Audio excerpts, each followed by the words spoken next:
Years ago, Edward R. Murrow, who knew as much as anybody about the difference between good broadcasting and bad, told him backward, by which he meant back to the good things radio used to do.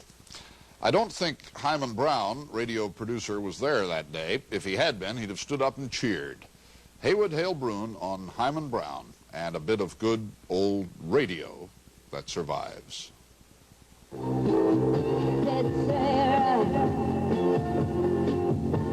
For many of us, modern radio is an uncritically accepted goulash of words and music, whose purpose is principally to keep the urgent sounds of reality at bay, and are rewarded with the answer to the age-old question, and then what happened? The CBS Radio Mystery Theater presents...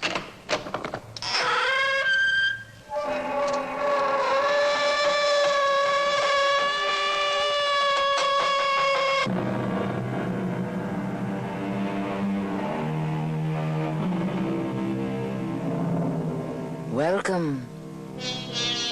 Come in. I'm Tammy Grimes. As far back as the art of storytelling goes, one of the most treasured examples of the narrative technique has been that of the ghost story. From a little Manhattan studio, which is the skyscraper equivalent of that cave where dramatic narration was born, Hyman Brown, producer, director, and devotee, keeps the last thread unrolling. Well, why not? Look, we can take care of ourselves if we have to. All right, Joe, you're on. You not be sorry, young gentlemen. 1,001 Arabian Nights are long over, but not Brown's fascination with the magic of imagination. Oh, what's that? Is coyote. Come on, let's go. I didn't like that one. You've been associated for a very long time with radio drama. Don't you think its day is over? Don't you want pictures? Hardly, hardly. The pictures are right in your head, Woody. I make better pictures with your mind and your imagination than any camera can make with the actuality.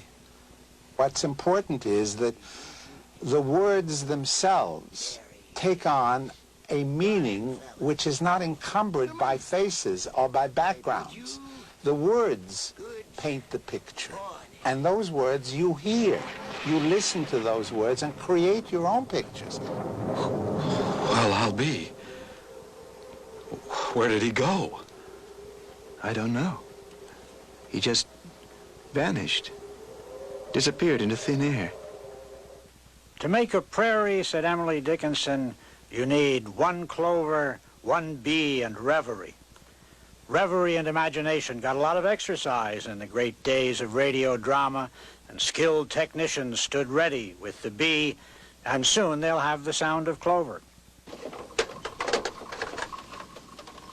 For 34 years, Jerry McCarty has been producing noises imaginable and unimaginable to drive home the points of radio dramas, many of them high browns.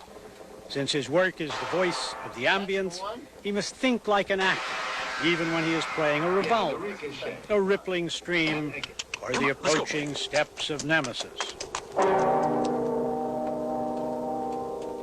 Do you feel like an actor? Well, there are times when you have to guess at what the actor himself or the actress is going to, how long it's going to take to do a certain thing.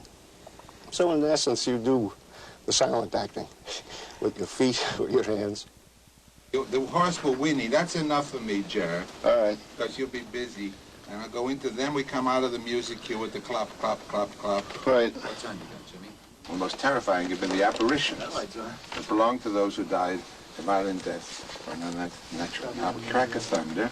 The actor must understand that he's looking at words, but he can't read the words. He must take these words and make them come alive.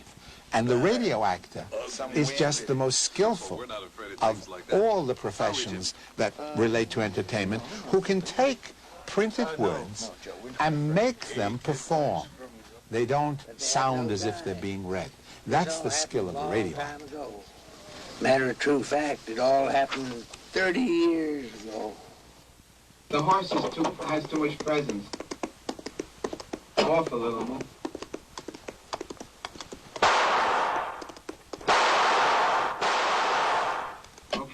Okay, stand by. We'll do this all over again.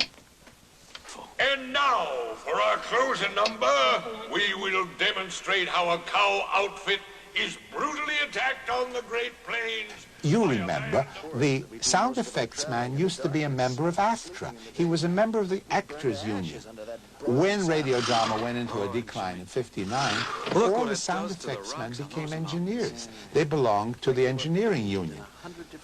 As a sound man, he had to be an actor. He had to be able to follow the actor to the telephone, pick the telephone up, follow him to the door, open the door, let the actor, actress walk through the door. All of this required tremendous talent and skill. We still have that. Sounds are stored these days as extensively as our thoughts and statistics. 4,000 cartridges have somewhere on them, if needed, the sound of a sneezing peacock or a snarling chipmunk.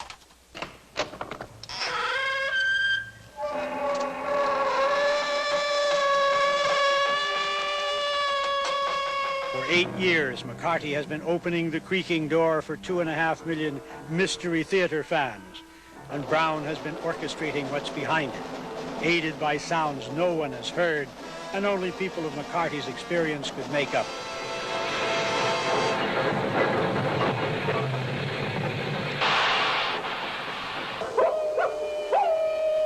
Brown and his actors and writers, aided by the embellishments of assorted sounds, produce 260 hours a year, which they hope in turn will produce tens of thousands of bitten fingernails. These need not be on the withered hands of the people who are waiting for the shadow to come growling out of their dome-shaped radios, but on those of the young as well. Surely they, too, want to know what's behind the door. The theater of the mind is eternal.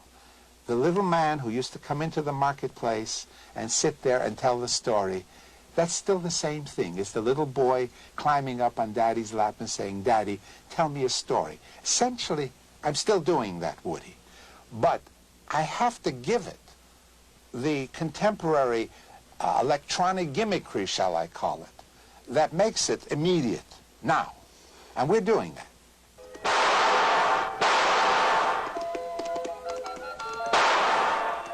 She hasn't missed a single shot. Hey, that woman is absolutely phenomenal. Jimmy, look at her now.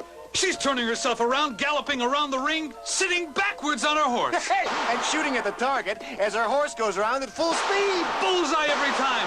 Oh, no, Jimmy, look what she's doing now. Swinging herself under the belly of her horse, holding onto the saddle with one hand. Oh, her assistant is handing her a fresh rifle as she goes by. Yeah, she's pointing the rifle at the target.